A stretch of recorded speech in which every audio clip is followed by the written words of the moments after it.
Antes de comenzar con la parashá, con la porción semanal, voy a repetir algo que dije ayer al comienzo, porque ayer no estaban todos los que están hoy, y algunos estaban ayer no están hoy, como pasa siempre. Y en este Shabbat recordamos tres cosas sumamente importantes. Este Shabbat se llama Shabbat Zahor. La parashá es Vaikra. Hoy comenzamos, bueno, anoche leí una parte, Sefer Vaikra, el libro Levítico. El viernes pasado terminamos Sefer Shmot, el libro de Éxodo. Y ahora comenzamos con Sefer Vaikra, el libro Levítico. Pero este Shabbat se llama Shabbat Zahor. Zahor viene de un verbo hebreo que es lizkor, que es recordar. Estamos diciendo que es un Shabbat de recuerdo. Y realmente, más que nunca bien puesto ese nombre, porque hoy se recuerdan cosas especiales. Fundamentalmente todos los años recordamos en Shabbat lo que vamos a festejar este miércoles, la fiesta de Purim. Toda la epopeya de la reina Esther y Mardoqueo. Y se llama para Shabbat Zahor, Shabbat del recuerdo, porque recordamos otro milagro más de Dios, de evitar un nuevo genocidio contra su pueblo elegido, en manos de Amán. Estamos recordando un milagro de salvación de nuestro Dios por amor a su pueblo. Pero también este lunes se recuerda algo muy grave que tiene que ver con el intento de genocidio. Este lunes se cumplen 27 años del atentado contra la Embajada de Israel en Buenos Aires. 27 años, de los cuales todavía no hay juicio. No hay nadie condenado. Hubieron 22 muertos y 242 heridos. 2 años más tarde, el 18 de julio del 94, el atentado de la AMIA, donde tampoco todavía hay condenados. Otro intento de asesinar. Pero esta asesinaron gente no judía también, gente que estaba trabajando en la embajada, obreros, gente que pasaba por la calle. Todavía no hay juicio después de 27 años.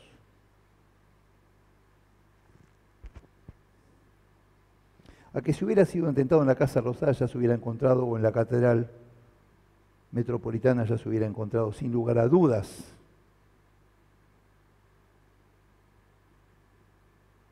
Pero ayer viernes también vamos a recordar un nuevo atentado, no contra el judaísmo, contra el Islam, en Nueva Zelanda.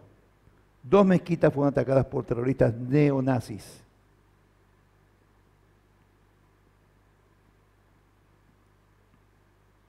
...49 muertos y más de 48 heridos en 2 mezquitas. En una había 300 personas y en la otra 500.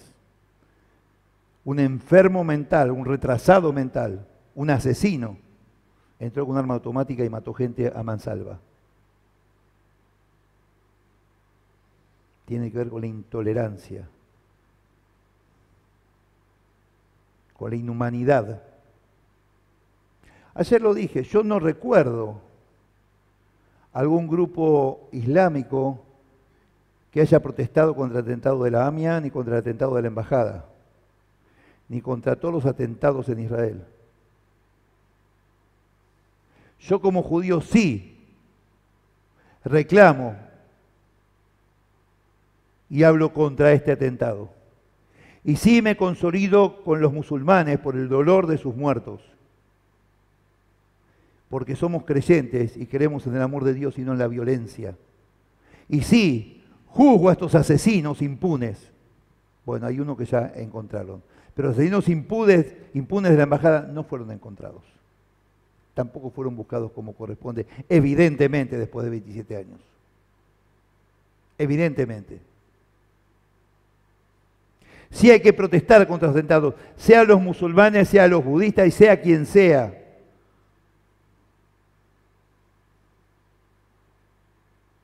Hay que respetar la libertad de credo de cualquier índole. Estemos de acuerdo o no, el Señor dijo, amarás a tu enemigo. ¿Y por qué no vamos a amar al que piensa diferente simplemente? al que ve a Dios de otra manera. Estemos de acuerdo, no importa eso. Tampoco estamos todos de acuerdo acá en la congregación en muchas cosas.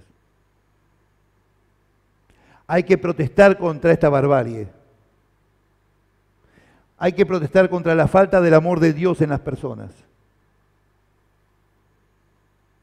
Esto fue un acto satánico. Son agentes del enemigo. Y esto sucede porque el enemigo tiene poder, porque se lo dimos nosotros, al no hacer nuestro trabajo como corresponde. Y difundir el amor de Dios como corresponde a toda criatura. Por sentarnos dentro de las congregaciones, encerrados entre cuantas paredes para no contaminarlos, o a veces para no hacer nada. Porque es más cómodo estar sentados. Si nosotros hubiéramos difundido el amor de Dios a la humanidad como corresponde, en toda la historia de la fe, no solo nuestra generación, las anteriores y las anteriores y las anteriores de hace 2000 años, y hubiéramos hecho nuestro trabajo como corresponde, quizás, esto no hubiera pasado. Hubiera pasado en menor cantidad o en menor gravedad.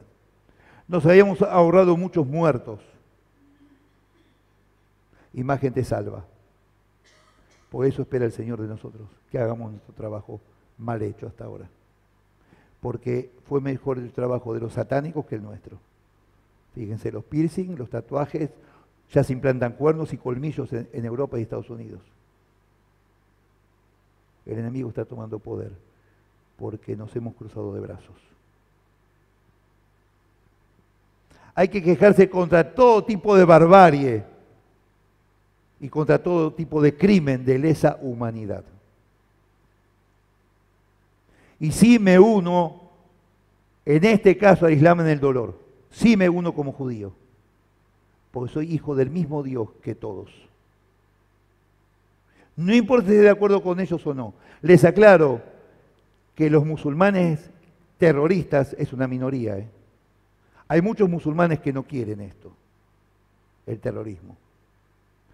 Yo en Israel tenía amigos musulmanes profesantes y tomaba café en sus casas y era una bendición. Rezábamos juntos, cada uno en un rincón.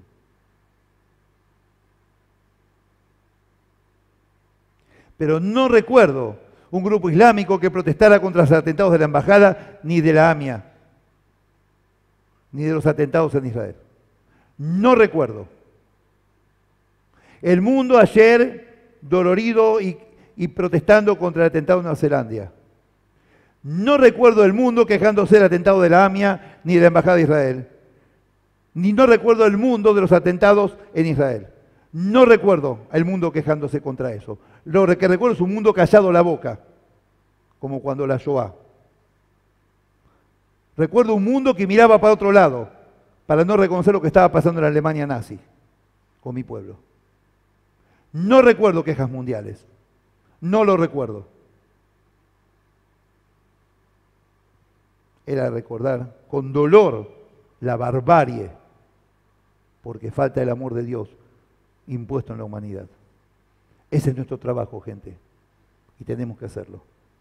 Como sea, hay que ayudar a que se salven más almas y que haya menos muertes injustamente, por la intolerancia y la falta de respeto a la vida.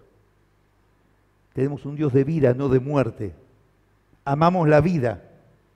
Por eso cuando brindamos decimos Lejaim, por la vida, no por la muerte. No decimos la Mavet, que es muerte. Decimos Lejaim, la vida. Un Dios de los vivos tenemos. Vamos a comenzar con la parashá.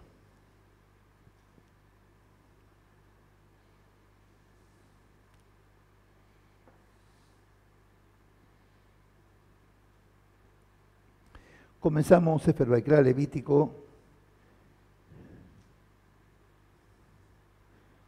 Levítico es el nombre griego que se le ha puesto, traducido al castellano. El nombre es Vaikra, que quiere decir y llamó. Así empieza el 1:1 de Levítico, y llamó. El nombre de Levítico viene de Leuticos, que quiere decir levitas. Acordémonos que Aarón y Moshe eran levitas, eran de la tribu de Leví. No hay una tribu de los Coanim, de los sacerdotes. A raíz de Aarón vino la dinastía sacerdotal, pero viene la tribu de Leví.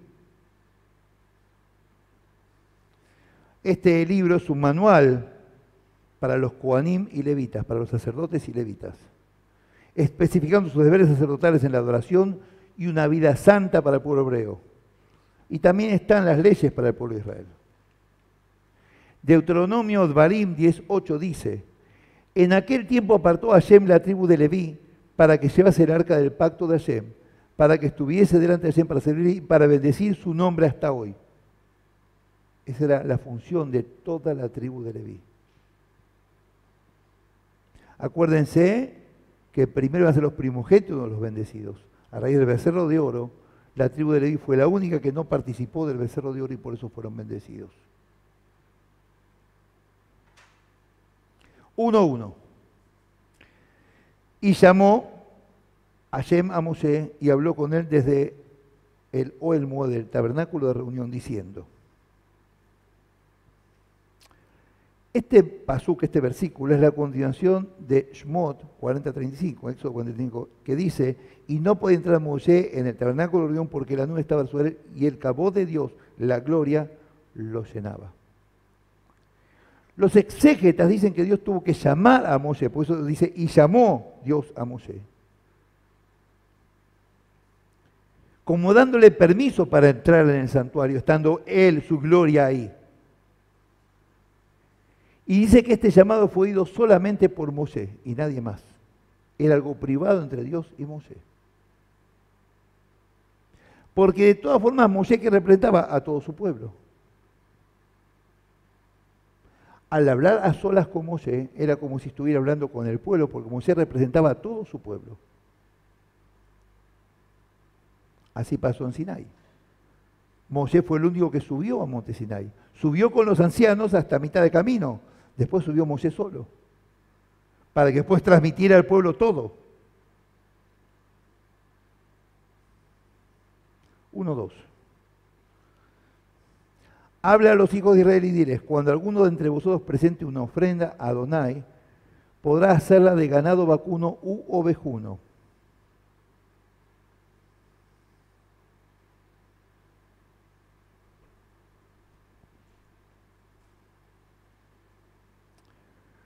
Desde el texto hebreo, también agrega: haréis vuestra ofrenda.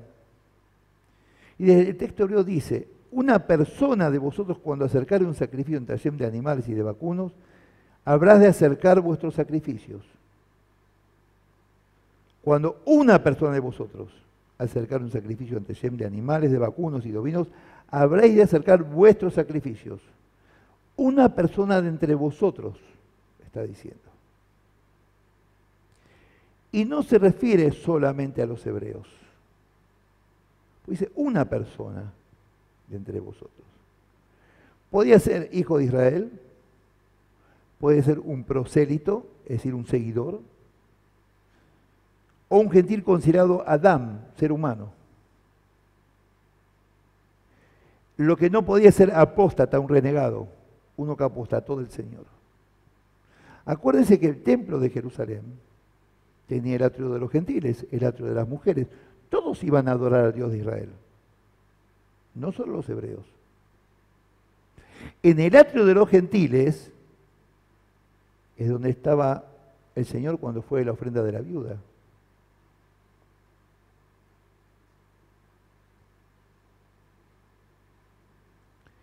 Debía pertenecer a la comunidad de la fe de Israel, es decir, la gente que adoraba al mismo Dios de Israel. Como hoy acá, habemos judíos y no judíos.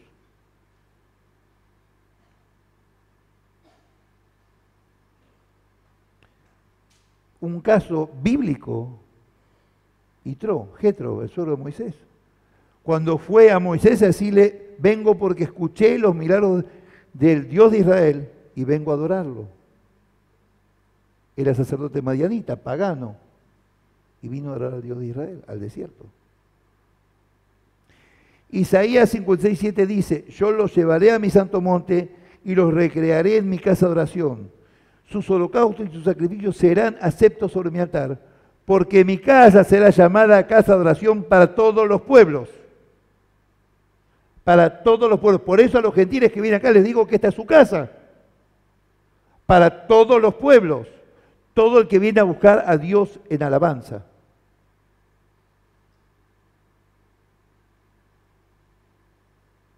Para los que se vuelcan a Dios sinceramente y de corazón, buscándolo con hambre de Él. Desde el hebreo el versículo dice, cuando una persona de vosotros acercarle sacrificio, corbán. Corbán es sacrificio, holocausto. Por eso está mal que el genocidio nazi se llame holocausto. Holocausto es ofrenda voluntaria. Mi pueblo nos entregó voluntariamente para que sean asesinados. El nombre es Shoah, no holocausto. Holocausto fue una forma de tergiversar lo que sucedió, de deformar lo que sucedió, para no reconocer que el mundo aceptó un genocidio. Su nombre es Shoah, genocidio, asesinato.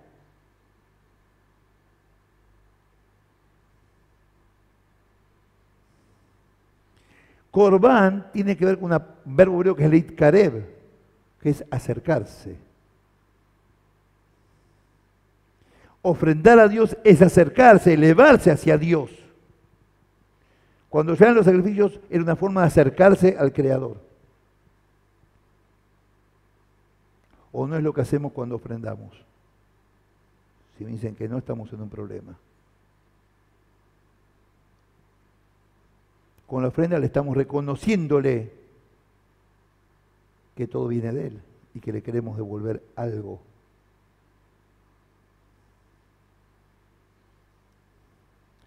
La intención es que se consuman en el altar los instintos salvajes que tenemos, que impide la convivencia con el otro. Nosotros somos los que queremos acercarnos para cambiar, o al menos así debería ser. De esa forma trabajamos nuestro carácter y nos santificamos. ¿Y qué es lo que creamos con esto? Una coexistencia en armonía. Esto es lo que pasó en Sinaí. Dios en su humildad se humilló descendiendo de los cielos, de su trono, a Monte Sinaí. Lo hizo elevarse a Moisés a su presencia. ¿Para qué? Para partir de ahí unir lo celestial con lo terrenal y caminar en armonía.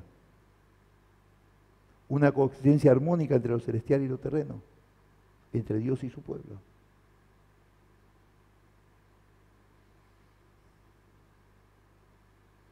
Sacrificio como traducción de corbán no refleja la verdadera idea exacta de su significado, sino que es acercarse y significa retornar la materia a su origen.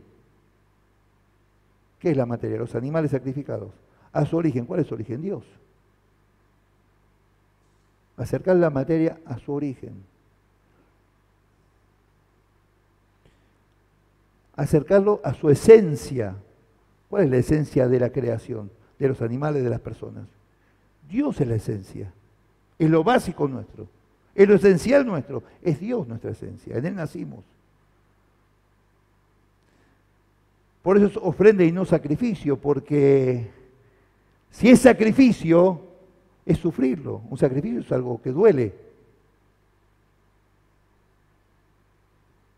La ofrenda es algo que sale del corazón. ¿De qué corazón? Un corazón entregado.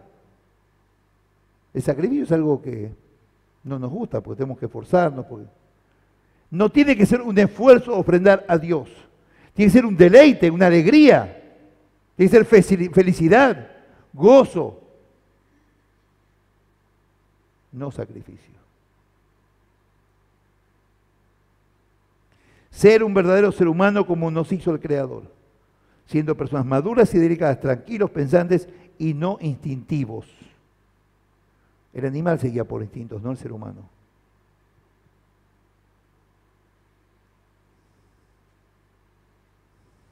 El Yetzer Hará, el instinto del mal, es el salvajismo de la sociedad en la que vivimos. No tiene nada que ver con nosotros que somos hijos de Dios, que somos seres espirituales. El instinto nuestro es el Yetzer Hatov, el instinto del bien, del amor, de la preocupación por el otro, del Beapta Leleajá Kamojá, el amor al prójimo como uno mismo. Sefer Vaikra.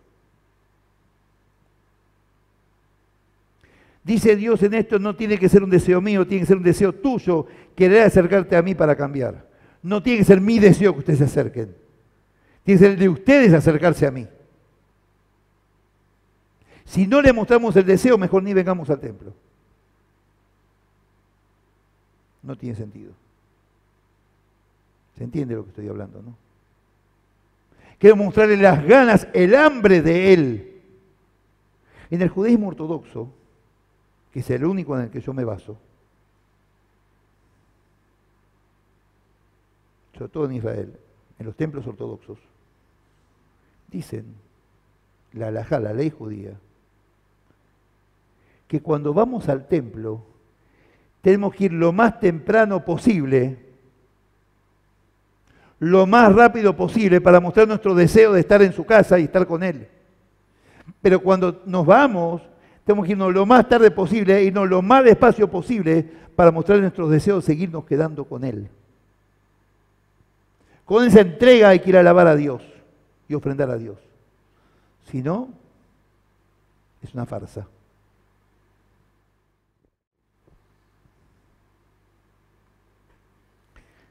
Teilim 51:17, Salmos dice, los sacrificios de Dios son el espíritu quebrantado, al corazón contrito y humillado, no despreciarás tú, oh Dios. Al corazón humillado.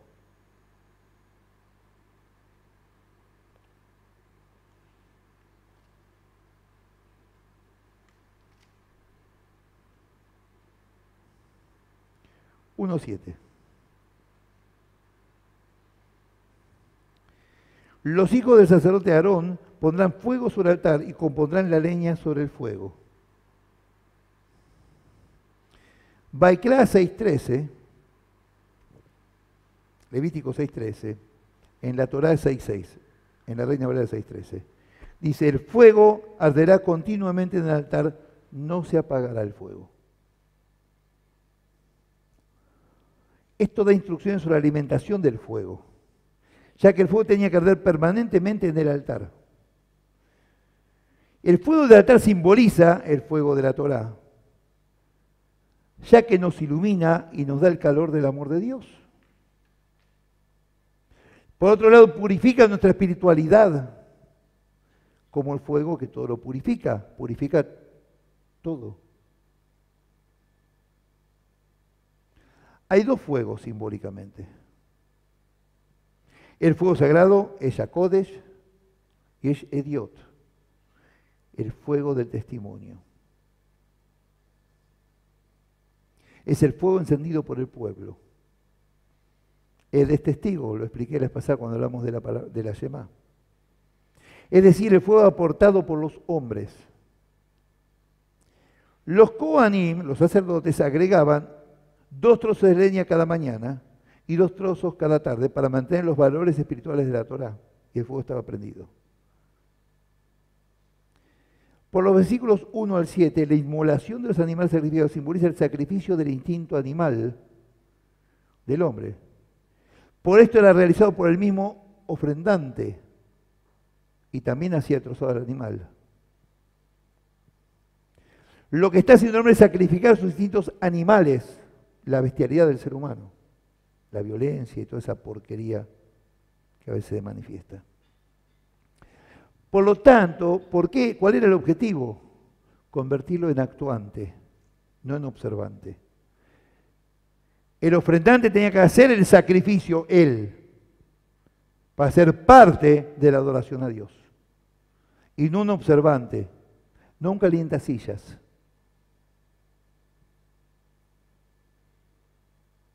Es decir, la persona participaba de la entrega a Dios.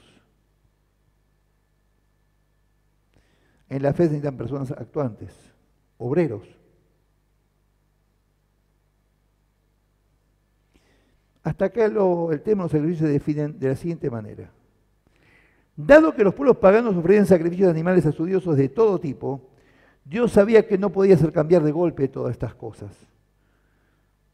Pues eran costumbres que traían desde Egipto. ¿Y el hombre qué le pasa siempre al hombre? Quiere ser como los demás. ¿Acaso no le dijeron queremos un rey como los demás pueblos? Lo tenía Dios, ¿no? Hubo que poner a Saúl. Querían como los otros pueblos. No se dan cuenta que era un pueblo especial con el mejor rey de todos. Querían un rey humano. Y así le fue. Lo que hizo Dios es encauzar estos sacrificios hacia Él para encaminar a este pueblo que no sea a dioses paganos y que por lo menos sea el Dios que los adoptó y los bendijo, al menos que sea a este único Dios. Lo mismo el tema de la sangre. Ojo que los gentiles tampoco pueden consumir sangre, ¿eh?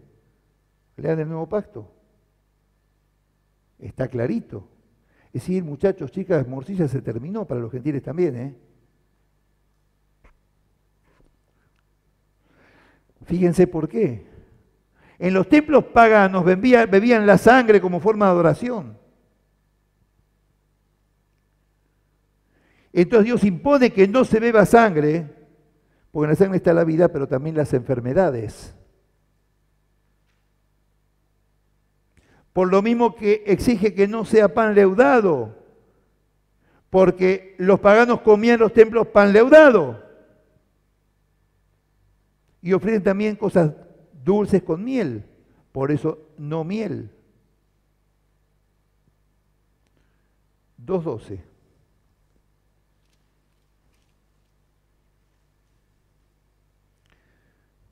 Como ofrenda de primicia los ofreceres a Adonai, pero no subirán al altar como ofrenda de olor grato. Lo que no es en santidad y con la persona dispuesta de acuerdo a lo que Dios nos pide u ordena, no puede tener efecto de bendición ni cobertura, porque no es lo que Dios ordenó y pidió. Por lo tanto, no es agradable, no tiene olor grato para el Señor. No sirve. 2:13. Sazonarás con sal toda ofrenda que presentes y no permitirás que falte jamás en tu ofrenda la sal del pacto de tu Dios. En todas tus ofrendas ofrecerás sal. Por esto mismo ponemos sal en el pan cuando hacemos amotzi, cuando comemos la jalot, entre otras cosas. Debido a que la mesa de comida se asemeja al altar y nuestro pan al sacrificio, porque es producto del trabajo. El pan lo compramos con el producto de nuestro trabajo, con el dinero que obtenemos del trabajo.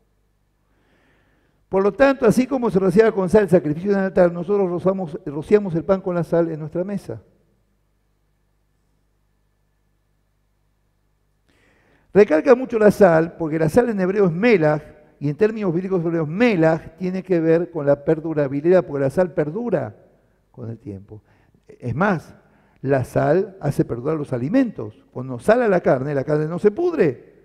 Porque ¿qué hace la sal? Absorbe el agua. Por lo tanto, no se puede pudrir. Lo dije el otro día en el campo del charqui. Carne salada y no se pudre. La sal tiene que ver con lo perpetuo como la palabra de Dios y las promesas de Dios.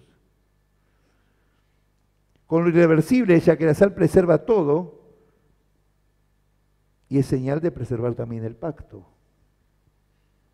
Los paganos cuando ofrecían sacrificios a sus dioses tampoco ponían sal en los sacrificios y por esto Dios habla de llevar al templo la sal de los sacrificios porque los paganos no usaban sal. Hacemos todo lo contrario que lo que hacían los paganos. Por eso no a los aritos, no a los tatuajes, porque es lo que usaban los paganos. Dios dijo, no tomarás costumbre de los pueblos donde estuvisteis. Y a Dios hay que obedecerlo.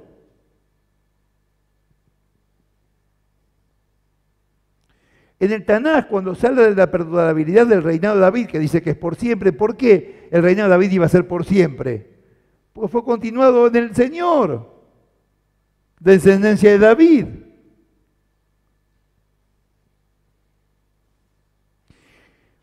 Cuando habla de la perdurabilidad del reinado de David, dice Brit Melach, pacto de sal. Melach es sal en hebreo. Por eso el mar muerto se llama Yam Amelach, porque el mar muerto es un sobrenombre que se le puso. Su nombre es mar salado. Se llama mar muerto porque no hay vida, porque es tanto el salitre que no hay vida. Pero su nombre es Yam Hamelach, mar salado. Dice en el Tanaj, el rey David dice Brit Melach, pacto de sal, pacto perpetuo. Segunda de Crónicas 13:5 dice, ¿no sabéis vosotros, Hashem, Dios de Israel, dio el reino a David sobre Israel para siempre, a él y a sus hijos bajo pacto de sal? Segunda de Crónicas 13:5, anótenlo. 4:2. Habla a los hijos de Israel y diles, cuando alguna persona peque involuntariamente contra alguno de los mandamientos de Dios, sobre cosas que no se han de hacer y hace algunas de ellas, el texto hebreo dice, habla a los hijos de Israel diciendo, la persona cuando pecare por ignorancia de cualquiera de los preceptos de Dios, los que no deben ser cometidos e incurrir en alguno de ellos. El término nefesh, que se traduce también como, nefesh es alma en hebreo. ¿Vieron cuando cantamos los bienes Yadid Nefesh, mi amigo del alma? El término nefesh también se utiliza para hablar de personas. Hay una diferencia entre nefesh y guf. Nefesh es alma, guf es cuerpo. La Torah utiliza en este versículo nefesh, alma, y no Adán, persona. Para recargar especialmente que normalmente las faltas vienen de la naturaleza íntima del alma y no del cuerpo. Las faltas vienen del alma, una enfermedad del alma, por problemas espirituales y no por problemas del cuerpo. Así como los gestos nobles vienen de nuestra esencia, ¿y qué es nuestra esencia? Dios. Así como los gestos nobles vienen de nuestra esencia es el que nos formó, lo esencial fue Dios. También los errores y desvíos se generan de la intimidad de nuestro ser. Según las Escrituras, la concepción de la persona está compuesta de nefesh y guf, cuerpo y alma. Ambos tienen significación en el momento que están juntos y unidos. Están juntos, no están separados. Por eso la recompensa y castigo de Dios al no cumplir caerá sobre el cuerpo y sobre el alma. La Torah tiene dos categorías de preceptos, las mitzvot. Las que están dirigidas a nuestro cuerpo, lo que ingerimos, lo que vestimos, y las dirigidas a nuestra mente e intelecto, el conocimiento de Dios y su unicidad. Depende de nuestro intelecto y de nuestra aceptación de la mente.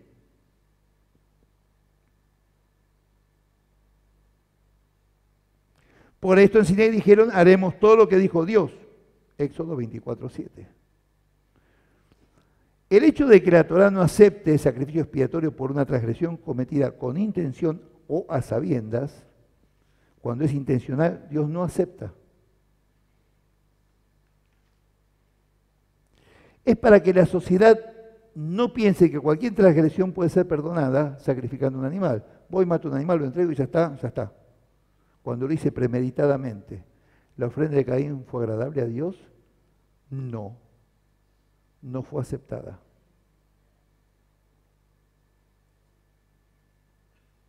La transgresión cometida por la persona emana de su intelecto y raciocinio, y por eso es inconcebible que ello sea perdonado sacrificando una vida instintiva e irracional.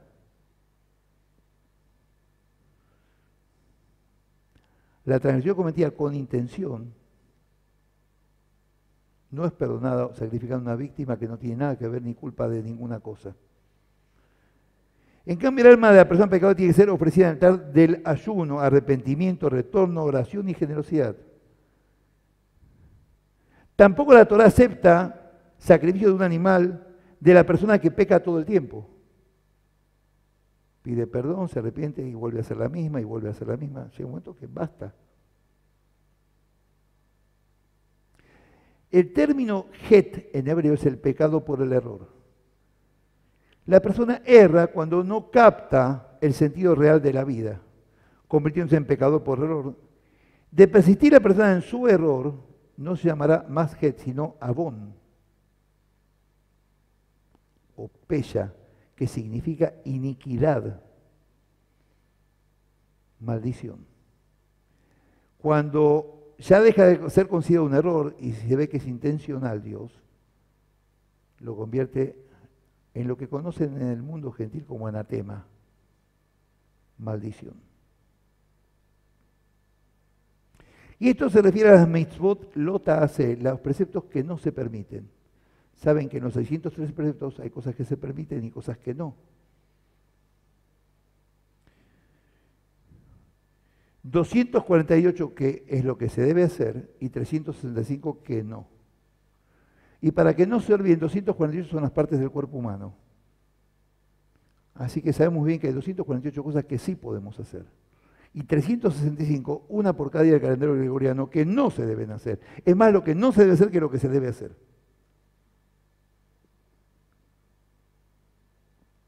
Por ejemplo, lo tujal hametz, no comer levadura, no comer en Kippur, etc. Estas transgresiones son llamadas en hebreo besadón, que es intención, o kavaná. Esto es al transgresor pasible la pena de caret, alma truncada. Génesis, bueno, versículo 14 no puse el capítulo. Dice, y el varón incircunciso, el que no hubiere circuncidado la carne de su prepucio, aquella persona será cortada de su pueblo, ha violado mi pacto. En caso de incurrir en transgresiones, bello, geg, o sea, ignorancia, error, el transgresor cuando tomaba conciencia de ello, traía un corbán, hatat por la culpa, y hacía un sacrificio expiatorio en el santuario. 4:14.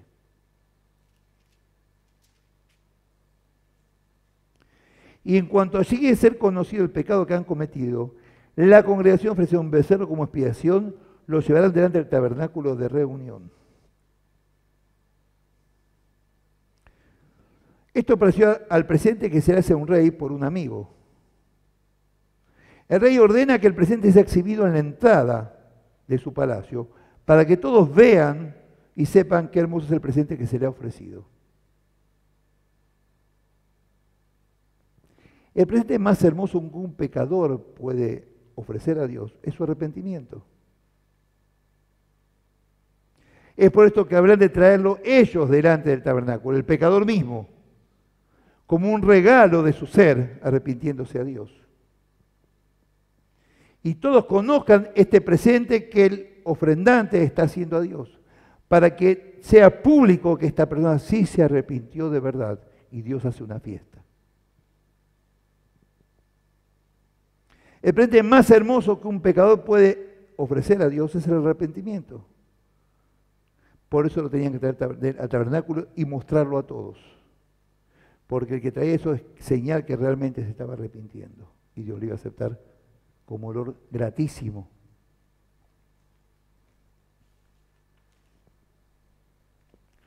La parábola del hijo perdido, ¿no?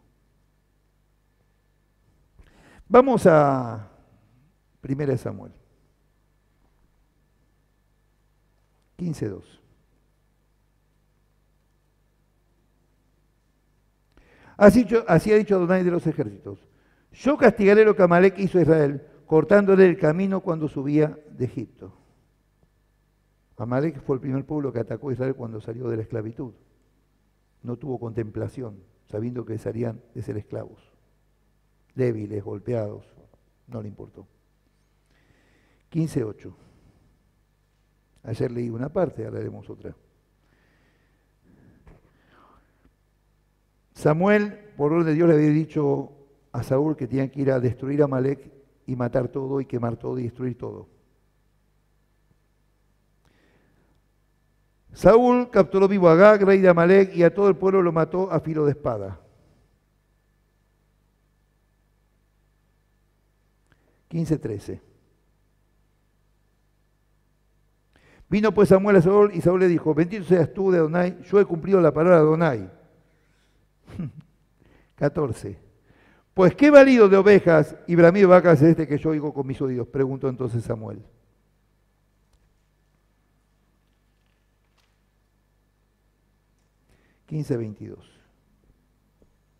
Es decir, no había cumplido todo lo que Dios le dijo.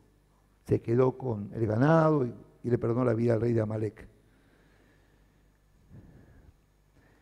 15:22. Entonces Samuel dijo, ¿acaso se complace Adonai? Porque Saúl se quedó con el botín del ganado y todo eso, pero no para él. Lo iba a sacrificar a Dios. Pero Dios le ha dicho que tenían que eliminar todo, que eso no lo quería. El 22 dice, entonces Samuel dijo, ¿acaso se complace Adonai tanto en los holocaustos y sacrificios como en la obediencia a las palabras de Adonai? Mejor es obedecer que sacrificar, prestar atención, mejor es que la grasa de los carneros. Dios prefiere la obediencia que los sacrificios.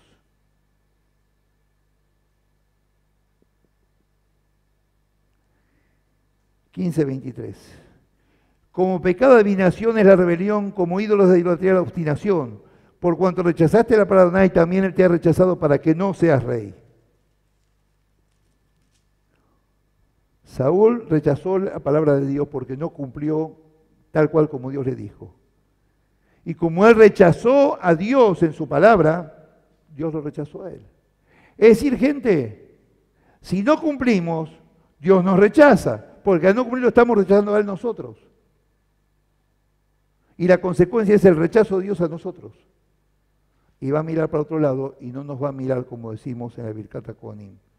No va a poner más su rostro sobre nosotros. Nos va a desconocer. Eso es lo que hizo con Saúl. Al insistir en falsos argumentos Samuel le compara estas faltas a las faltas más terribles de Dios como la adivinación y demás. 15:28.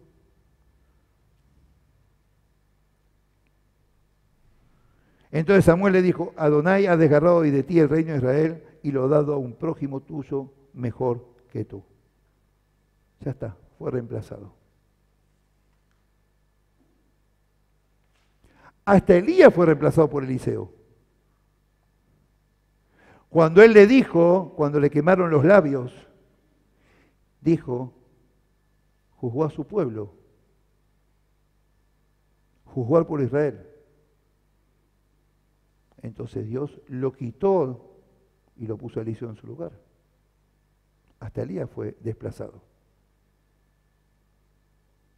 Vamos a la epístola a los Hebreos.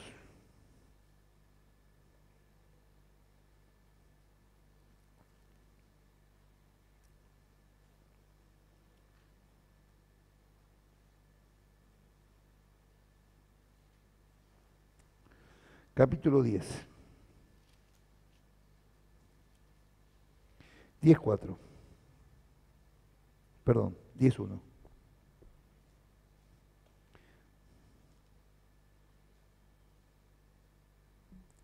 La ley, volvemos al mismo tema, ¿la ley o la Torá?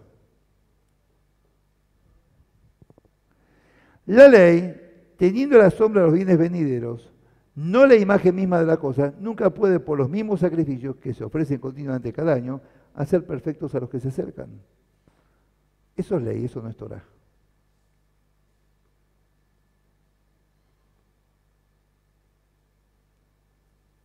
Lo que está juzgando acá el apóstol a los hebreos es la ley, no la Torá, no la palabra de Dios.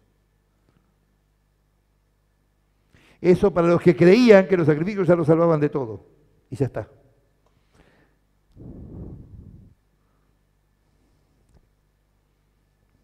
10:10. En esa voluntad somos santificados mediante la ofrenda del cuerpo de Yeshua, hecha una vez y para siempre. Dios requiere obediencia y corazón puro. Tehilim 48, Salmos dice, el hacer tu voluntad, Dios mío, me ha agradado y tu Torá está en medio de mi corazón. El sacrificio duro de un animal sufrir no mostraba la seriedad y el daño del pecado delante de Dios. Ver a un animal sufrir, quejarse, mostraba cuán serio es el pecado, el daño que produce. En este caso, ver sufrir a un animal que no tiene la culpa de nada. Debido a que el Señor sacrificó su cuerpo y su sangre por nosotros, lo cual es mucho mayor que el sacrificio de un animal, que el sufrimiento de un animal, por el sufrimiento del Señor mismo, debemos responderle con devoción, agradecimiento y servicio, para que no sea inútil lo que hizo por nosotros. reconociendo lo que hizo por nosotros. ¿Con qué? Con una actitud diferente de servicio. Todo el tema de los sacrificios era una demostración de lo que iba a venir en forma definitiva, el de Él. Todos los sacrificios en el desierto y en el templo era una preparación. El jardín de infantes y la primaria. No es que no sirvió, sirvió y de mucho, sino que fue un entrenamiento para entender lo que se iba a venir. La Torá es la preparación para lo que venía después. Lo que hacían los sacrificios es mostrar las impurezas y sus pecados para que vean sus faltas y tomen conciencia y busquen la forma de liberarse de las faltas. Porque las faltas que producen bloquean el camino a Dios. No nos permite acceder al lugar santísimo, a donde queremos llegar todos, ¿no? Ya después vamos a ver qué dice Pablo en Filipenses. Hoy después de comer lo vamos a ver. Al hacer los sacrificios, la sanción era que se compraba el perdón de Dios, lamentablemente. Los profetas decían que Dios no quería la carne ni la sangre de los animales, sino la obediencia de la vida entera de los hombres. Primera de Samuel 15, 22.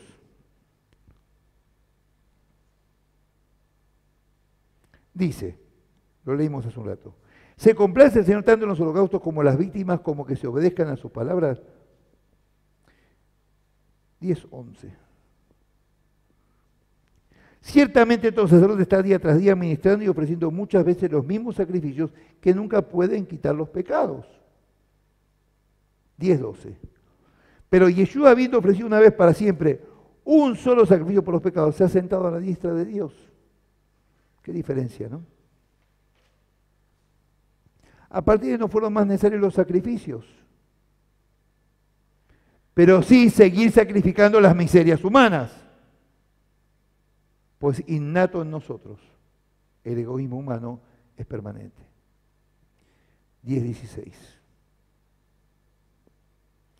Este es el pacto que haré con ellos después de aquellos días, el Señor. Pondré mis leyes en sus corazones y en sus mentes las escribiré. Para terminar, Jeremías 31:34 dice, y no enseñará más ninguno a su prójimo, ni ninguno a su hermano, diciendo, conoce a Hashem, porque todos me conocerán, desde el más pequeño de ellos hasta el más grande, dice Hashem, porque perdonaré la maldad de ellos y no me acordaré más de su pecado. Pero vamos a agregar algo más. No estaba en el libreto. No estaba en el libreto. Dice, todos me conocerán. Dice, conoce a Hashem porque todos me conocerán. En el lenguaje bíblico, ¿qué es conocer? Es la intimidad entre el esposo y la esposa. Adán conoció a Eva. Dice, conoce a Hashem, intima con Dios, tener una relación íntima con el Señor, privada. Porque después todos me conocerán, todos tendrán una relación íntima conmigo. Más íntima que entre el esposo y la esposa. Ahí es cuando Dios va a regir nuestras vidas realmente. Cuando lleguemos a un conocimiento con Él tan íntimo que podamos entender por fin lo que es su palabra para nuestras vidas. Que el Señor los bendiga.